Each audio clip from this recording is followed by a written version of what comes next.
pesos na tip. So, time check tayo. 8:39. So, tara na sa gasoline station. Full tank na ulit tayo, guys. Yan yung natakbo natin, no? So, yun, guys, no? Nakalapad na tayo sa ating lungga. 9 PM. Siguro mga 12 to 14 hours tayo sa labas, no? So, medyo okay naman yung biyahe natin. Nakita nyo, no? Bonus natin. Kasi nandun na tayo sa, Barangay Talipapa ata yun. Sa QC. Set di ako pa Kalamba. Ayun, sabi ko na nga, papasukan talaga ako pa Terminal 3 noon. And then Terminal 3, bumaba lang ako saglit. Sakto, San Pedro. Yun lang.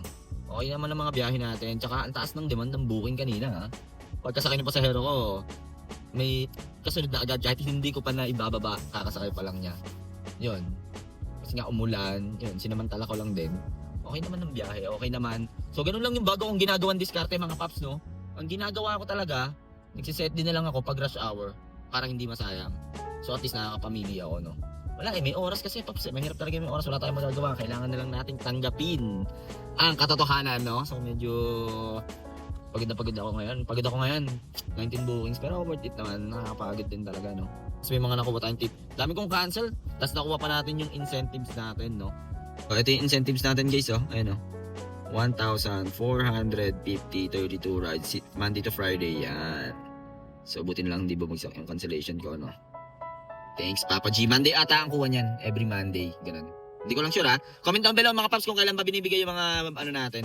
Hindi ko kasi sure, hindi ko na na-check dun sa Grab wallet ko. And guys, no, yun nga, pag na-pick up kayo sa airport, yun, papuntahin nyo agad dun sa A21. Sa Terminal 3, ha, A21. Dun nyo papuntahin para madali kayong pumikap dun. Tapos ang ginagawa ko palang diskarte dun, so hindi nagana yung set D, pinag-aralan ko yung system. Ito lang sa akin lang, ha, naikot ako 2 ikot, pero naka-set D ako noon. Gumagana, guys, mga paps, try nyo rin yun. 2 ikot kayo sa baba kayo, tapos akyat ulit kayo sa taas, baba ulit, tapos akyat. Ililib mo lang, leave queue. Gumagana, guys. Try nyo, pero secret lang yun. So, yun lang guys, masyadong mahaba na tong video na to. Huwag niyong kalimutan mag-like, comment, and share. At syempre, i-hit nyo na rin ang notification bell button para updated kayo sa mga biyahe natin mo. Maraming salamat guys sa suporta nyo, sa mga nagko-comment dyan. Maraming salamat. Ingat lagi kayo sa biyahe. Guys, kanina medyo kabado ako dun sa, saan yun? Sa Rizal, yung papuntang Rizal, nandun ako sa Marikina. Grabe yun, ayoko dun. 4 sila. Marcos Highway ko, pipikapin. Negative tayo doon mga paps. Baka mamaya maging kwento na lang tayo, no. Yun lang din, kailangan nyo din pag-aralan syempre yung mga pick up at drop off, no. Hindi lang basta kuha ng mga booking. Mitsubishi Marcos Highway drop off Marta Housing Project. Saan ba 'tong Marta Housing Project na to? Talaga Rizal. Layo na guys, di ko gamayin doon. Tapos 4, kinancel ko kahit malaki, 800 ata yun. Yoko doon.